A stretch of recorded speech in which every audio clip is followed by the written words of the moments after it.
অপু ভাই, তোমার কাছে বেশ কিছু প্রশ্নের উত্তর জেনে নিয়ে আমরা শেষ গানটা শুনবো আজকের। ঝটপট উত্তর দিও। ঝটপট র্যাপিড ফায়ার?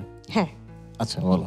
কিন্তু না, কোনো কোনো উত্তর আবার একটু মনে হয় যে বুঝিয়ে বলার দরকার পড়ে, সেক্ষেত্রে তুমি এক কথায় উত্তর দিতে হবে এমন না। আচ্ছা, বুঝিয়ে বলতেও পারো যদি চাও। নিজের স্টুডিওটা কেমন তোমার?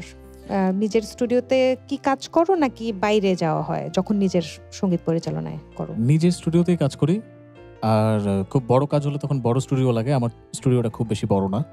কম্পোজিশনে কোন বাদ্যযন্ত্রটা ব্যবহার করোই, মানে থাকতেই হবে এরকম কিছু? অ্যাকুস্টিক যদি করো সেক্ষেত্রে মাস্ট গিটার অথবা পিয়ানো, এই দুটির যে কোনো একটি থাকতে হবে। তুমি বাজাও নাকি সেশন বাজায় কেউ? না, সেশন বাজায় ডেফিনেটলি। আমি অত ভালো পিয়ানিস্ট না, বা অত ভালো আমি সিন্থ প্লেয়ার না। স্টুডিওতে কোন সফটওয়্যার ব্যবহার করো? আমি লজিক প্রোক্স। প্রিয় কম্পোজার দেশের বাইরে?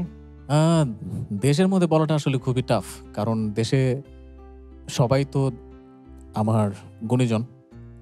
আগে থেকে আসলে শ্রদ্ধেয় আনোয়ার পারভেজ, শ্রদ্ধেয় সত্য সাহা, এই দুজনের নাম বলতেই হবে। তবে I am die hard fan of A R Rahman. ক্যারিয়ারের সবচেয়ে গুরুত্বপূর্ণ কাজ? ক্যারিয়ারের সবচেয়ে গুরুত্বপূর্ণ কাজ খাওয়া, নাওয়া, ঘুম, পরিবার পরিজন সবকিছু ভুলে তুমি যে কাজটা করছো সেই কাজটাতে পুরোপুরি মনোনিবেশ করা।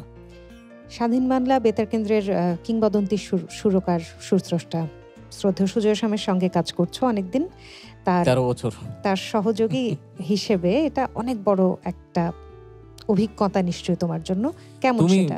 তুমি এটা সাক্ষী আছো, কারণ আমাদের 2008 সালের শেষের দিকে যখন স্বাধীন বাংলা বেতার কেন্দ্রের আবার আমাদের নতুন করে যখন গানগুলো রেকর্ড হচ্ছিল, তখন ওই যে কর্ডশিটগুলো, তারপরে বস্তা বোঝাই করা কর্ডশিট, এতগুলো গানে 52টা গানের কর্ডশিট, এগুলো সব কিছু আমরা কপি করতাম। আমরা আবার সেগুলো বয়ে বয়ে নিয়ে যেতাম পার্থদা স্টুডিও থেকে ইয়ে পর্যন্ত। ভাইয়াও ছিলেন। তো তার পরবর্তীতে 2010 সাল থেকে আমার আসলে শ্যাম কাকার সাথে কাজ শুরু হয় একটা ফিল্মের কাজ দিয়ে। সেই ফিল্মের কাজ থেকে শুরু করে আমি এখনো পর্যন্ত ওনার সাথে অ্যাসিস্ট্যান্ট হিসেবে কাজ করছি। আমার স্টুডিওতে কাজ হয়, বাইরেও কাজ হয়, এবং আমি চাই উনি দীর্ঘায়ু হন, উনি আরো অনেক দিন বেঁচে থাকুন আমাদের মাঝে, এবং সুস্থভাবে বেঁচে থাকুন। এটাই সব থেকে বড় ওনার জন্য দোয়া থাকবে আমার। একদম তাই। গান নিয়ে স্বপ্ন? গান দিয়ে আমার আসলে শুদ্ধ জিনিসটাকেই মানুষের কাছে পৌঁছানোর একটা প্রবল চেষ্টা থাকবে। তুমি শাস্ত্রীয় সঙ্গীতে পারদর্শী, তুমি শিখছো, অনেক দিনের পথ চলা।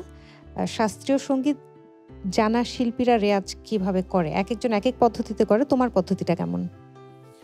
আমার আসলে এখন বিভিন্ন অঙ্গনে পদচারণার কারণে আমার নিজের যে প্র্যাকটিসের ব্যাপারটা, এটা ভাগ হয়ে গেছে। মানে যে বললে না যে মানে সুরকার বা সঙ্গীত পরিচালক হলে বিভিন্ন জিনিসের উপরে আসলে একটু নাড়াচাড়া করতে হয়, যার কারণে গান গাওয়ার প্রতি একটা সময় বেঁধে নিয়েছি। শাস্ত্রীয় সঙ্গীত প্রতিদিন আসলে যারা আসলে সঙ্গীত শিল্পী, তাদের প্রতিদিন 1 থেকে 1.5 ঘন্টা বা 2 ঘন্টার মতো তাদের প্র্যাকটিস করতে হয়। একদম। অনেককে বলতে শুনি যে একদিনে অনেকক্ষণ গেয়েছে, আবার এক সপ্তাহ গায়নি। রাইট। তো এই যে বললে যে ধারাবাহিকতাটা খুব জরুরি, এটা খুব সত্যি কথা। প্রতিদিন করতে হয়। 10 মিনিট বা আধা ঘন্টা বা 1 ঘন্টা করো, বাট রেগুলার করো। গানের পথ চলার 15 বছর হতে চলছে। কি পেয়েছো প্রাপ্তি? পেয়েছি, আমি আসলে অনেক কিছু পেয়েছি। বেস্ট সিঙ্গার 2018 পেয়েছি আমি একটি চ্যানেল থেকে। আরও শুদ্ধ মঞ্চ, তারপরে আমরা দেশের বাইরে যখন যাই তখন অনেক অ্যাওয়ার্ডস দেন। শুভকামনা রইল। কণ্ঠশিল্পী না হলে যন্ত্রশিল্পী যদি হতে কি বাজাতে? আমি জানি না, আমি হয়তো রিদম ইনস্ট্রুমেন্টের দিকেই যেতাম, আর তা যদি না হতাম তাহলে ডেফিনেটলি গিটারিস্ট হওয়ার স্বপ্ন ছিল। অপু ভাই, আমার তো দারুণ সময় কেটেছে তোমার সঙ্গে, এবং নিশ্চয়ই আগামী কোনো আয়োজনে আবার তোমার অনেকগুলো গান শোনার সুযোগ হবে আমাদের। আজকের অনুষ্ঠানের শেষ গান কোনটা, কি শোনাচ্ছ? আমি স্মরণ করছি, কারণ কিছুদিন আগেই আমাদের শ্রদ্ধেয় আয়ুব বাচ্চু তার চলে যাওয়ার দিন পার হলো। আমি একটি প্রোগ্রামে যাচ্ছিলাম, আমি এয়ারপোর্টে বসা অবস্থায় ওনার এই সংবাদটি পাই। নবমী পূজা ছিল সেদিন, আমার মনে আছে আমি যশোর যাচ্ছিলাম। তো তাকে স্মরণ করে শ্রদ্ধেয় এবি তার বিখ্যাত গান চলো বদলে যাই, এই গানটি দিয়ে আজকে শেষ করছি। বিদায় নিয়ে আসি আমি, তারপর গানটা শুনবো। দর্শক, গুরু এনার্জি ড্রিঙ্কস নিবেদিত মিউজিক ফেস্ট আজ এখানেই শেষ করব অপুর শেষ গানটি দিয়ে, এবং সকলে খুব ভালো থাকুন। আগামী পর্বে আবার দেখা হবে। শুভকামনা।